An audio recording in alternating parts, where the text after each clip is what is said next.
Well, some of the old timers will remember the Nehru Mahalanobis plan and the expressions like a socialistic pattern of society, the MRTPS, monopolies, and restrictive trade practices. A lot of those expressions were quite popular some time ago. Whenever we talked about development planning, the truth is that since 75 years of our independence, more than that, the rich have gotten richer, the poor have become poorer. For once, the global economics and the kind of economic policy orientation, considering the domination of China as opposed to the US, suddenly,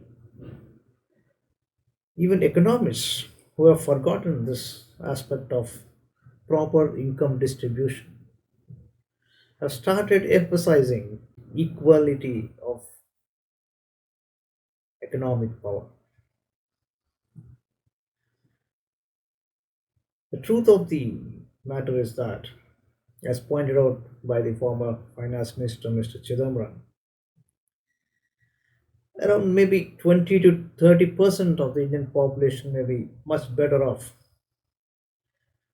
But once you cross that, the lower level is surviving only with rupees 100 or 200 per day today. And with this defective distribution of wealth, economic planning will have its own problems. Now, now the focus is clearly on the middle class. You have given them a great relief in income tax, and you want them to spend. And what about those who don't pay the income tax or who are not in that bracket? A major proportion of the Indian labor is in the unorganized sector, mind you. And once you start laying stress on consumerism, consumption, what about those who don't have jobs?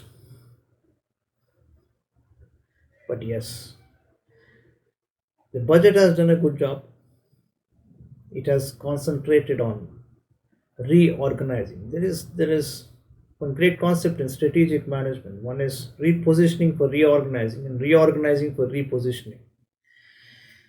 So sensing trouble from abroad, sensing trouble from China, from US, from Trump,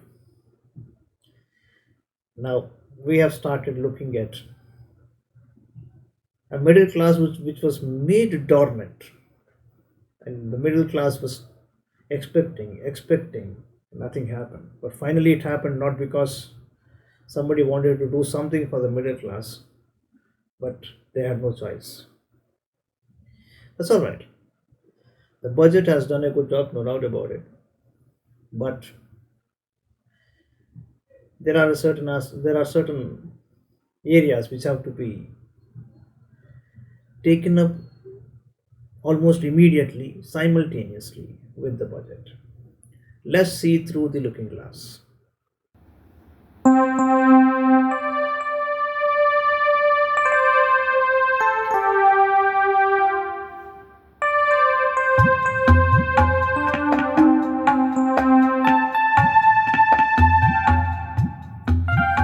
Well, the economic survey gave 3 points. One was economic freedoms of individuals and organizations. This was very important. Economic freedoms for individuals and organizations. How much of that is being given by the government of India. And the words of Karl Marx, freedom is the appreciation of necessity. And necessity is blind, but only insofar as it's not understood. India may not be able to replicate China's rise through trade alone and should seek to build a strong domestic market. We are behind China by 20 years, no doubt about that.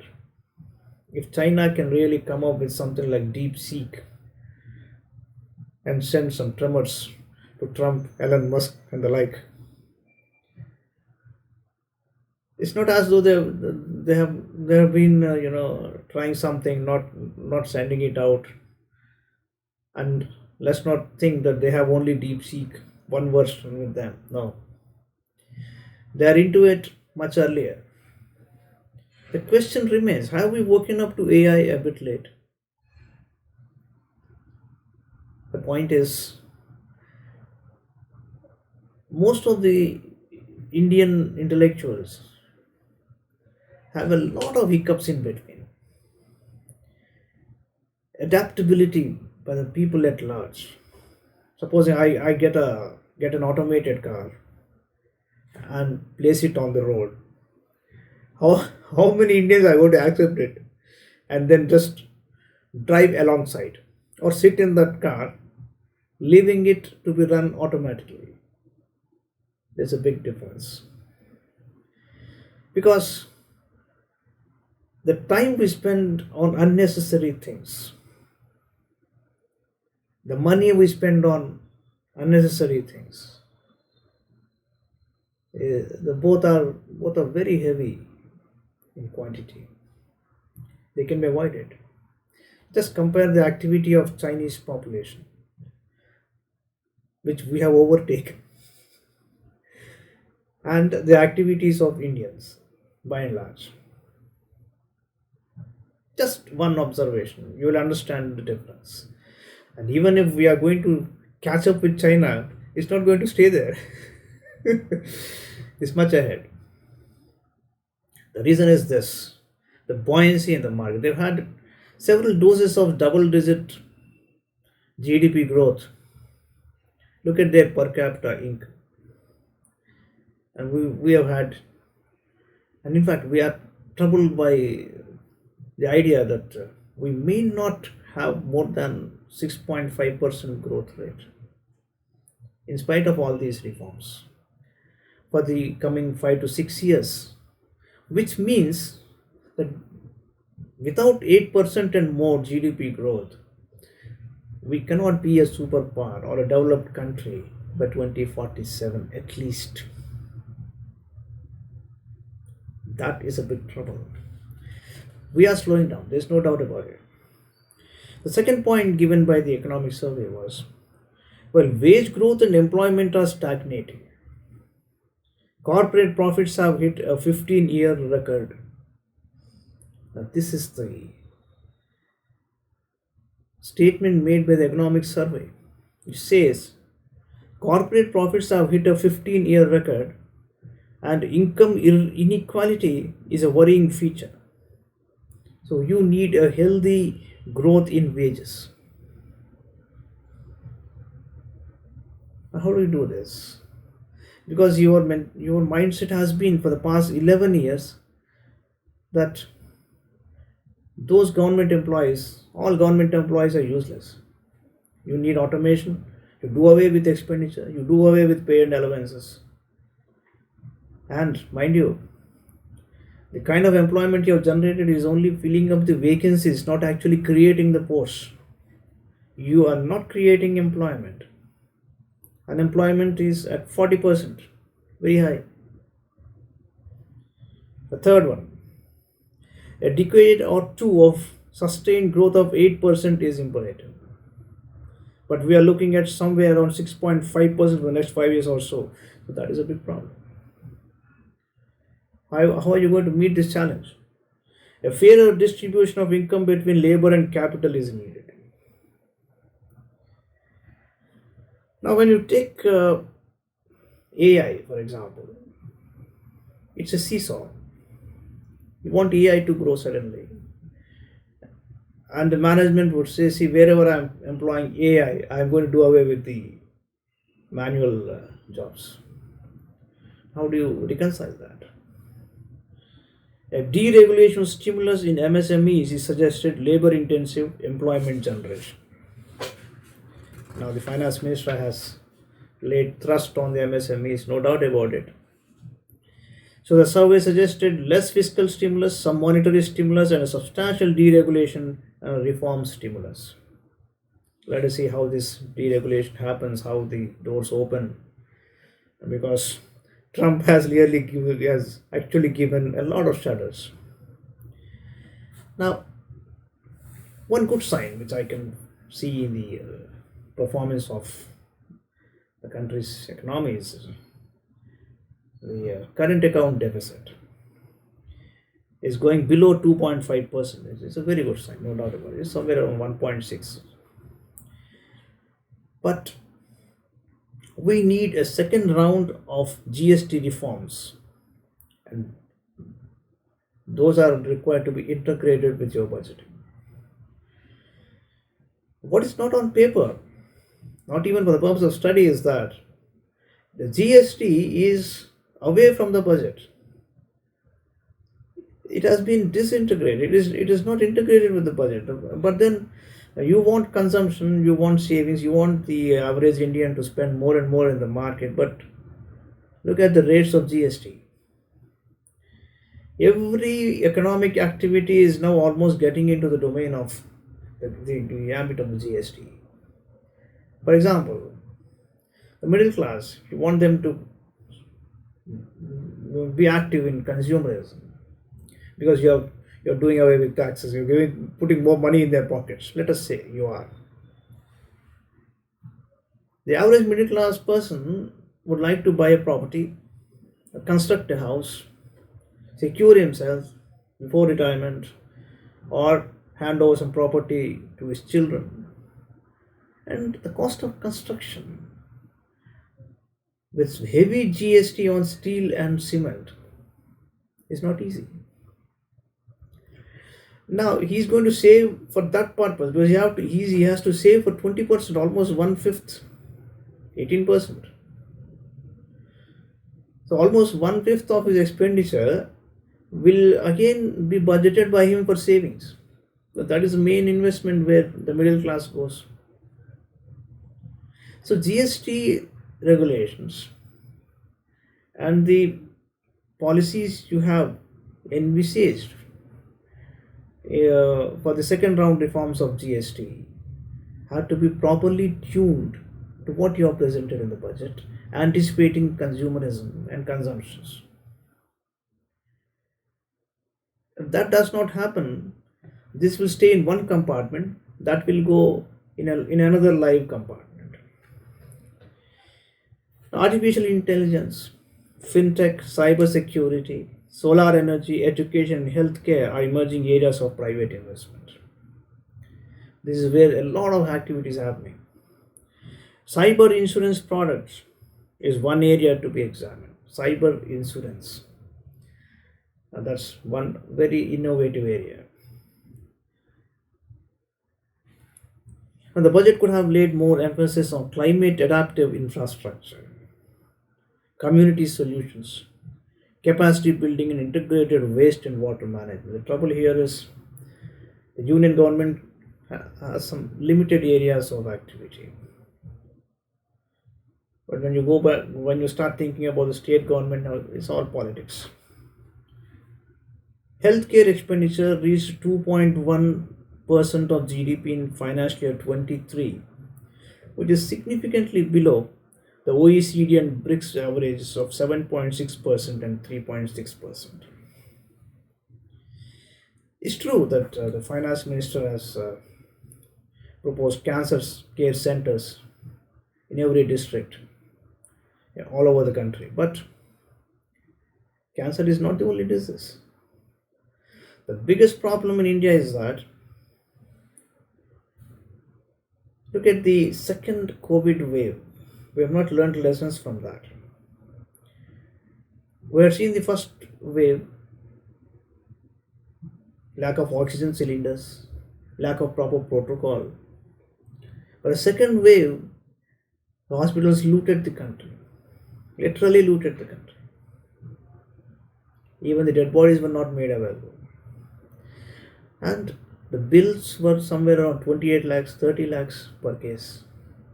What was conducted in the hospitals is not known. You don't have enough infrastructure to handle a pandemic. Now, these are days of dynamic solutions. It's not like, you should have a dual usage kind of infrastructure. You should have a massive structure, massive infrastructure, capability building, which is generally used for ongoing healthcare. And at the drop of a hat, you should be able to convert that into use a utility area for pandemics like COVID and something else. But that's not happening. And of course, the life-saving drugs and all those things, you are exempting them from taxes. Good thing. It's not just life-saving drugs. For normal diseases and the usual common kind of diseases, the transplants, you should come up with effective solutions, effort to which will be affordable by the common man. Now, 50% additional depreciation or investments in diagnostic equipment is needed. Preventive healthcare could have been accommodated in tax incentives. Because Indians, by and large, are very slack in this area. Preventive health care. The problem in India is somebody who tries to invest in maintaining in a professional manner, doing something preventive, spends money on that, even government institutions and organizations. We don't appreciate them because they are wasting their money. But that is where the trouble lies. You have to incentivize those areas. Now, the former RBI governor, Sri Duvuri Subbarao, has stated that capital costing less than labor, one point which he has communicated in the form of a letter written to the finance minister before the budget was presented. These distorted relative prices tend to use more machinery than people. The managements normally, the cost of capital is much less than the cost of labor. What do? They will use automation. Now AI is into the picture and reduce labor. So what is the use of adding to wages?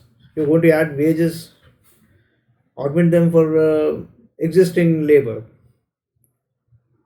and lots of people are on the roads. Now, the Center for Fourth Industrial Revolution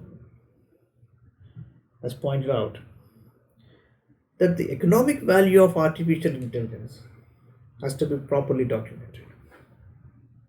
And AI in agriculture for improved sustainability. AI powered machines in the hands of ASHA workers, something like this. So they would mention this the Davos summit. Now, incentives and encouragement will go a long way, basically. The country has immense potential in startups. I've heard about the startups getting their entry into the US for demonstrating their skills. They're growing great guns in dual use technologies, working in space, unmanned systems, remote sensing, and other critical technology domains. Now, the point is that you have attempted reorganizing by laying thrust on MSMEs, doing away with taxes, giving a lot of relief to the middle class. But a lot of thought has been employed on this regarding the delay. Even I do feel that this sort of a thing has come a bit too late in the day, but better late than never, no doubt about that. But you have done this only under compulsion. And secondly, Even if you have given relief in income tax, the middle class, the common middle class man would have already invested in tax saving schemes, which are time bound again, long term ones. And he's not going to get that liquid cash straight away to invest, spend in the market, and help the government uh, raise the GDP growth rate. But then, in the first interview after presenting the budget, the finance minister has stated that it's not as though the shift is happening from investment capex to the consumption levels. She says that this is also a vital aspect of economic growth. But how do you integrate this with economic growth is a big question mark in front of the finance minister. So, finally, you are ready, you're getting ready, but then how quickly are you going to get ready to handle the cascading effects of the Cold War, the economic Cold War between China, US, other European nations? Are you going to tilt towards China? Are you going to do a sellout to the US in terms of tariffs? Are you going to deregulate everything and see that you're getting FDI straight away and then your economy picks up? But then I feel personally that unless maybe by the end of this year or by the beginning of the next year, you see signs of accelerations happening in terms of investments, in terms of employment, and in terms of consumerism and the consumption levels, you have to do a little bit of homework once again and integrating all economic activities, including the GST and the second round of reforms. We are hoping that you're going to have a second round of reforms for GST as soon as possible. But the biggest reform of GST would be to understand budgeting the entire finance budget with the help of the GST. Why not?